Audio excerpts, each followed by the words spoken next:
Um, Ngayong araw na ito ay nag-file tayo ng plunder case laban kay Duterte, kay Bongo, sa tatay ni Bongo at sa kapatid niya.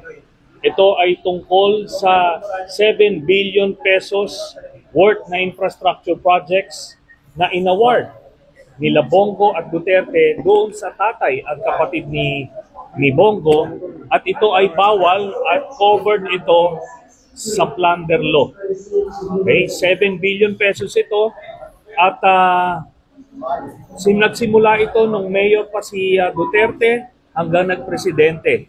Kaya alam naman natin na magkadugtong ang bituka ni Bongo at Duterte, kaya hindi niya pwedeng ipagkaila na hindi na impluwensyahan ito.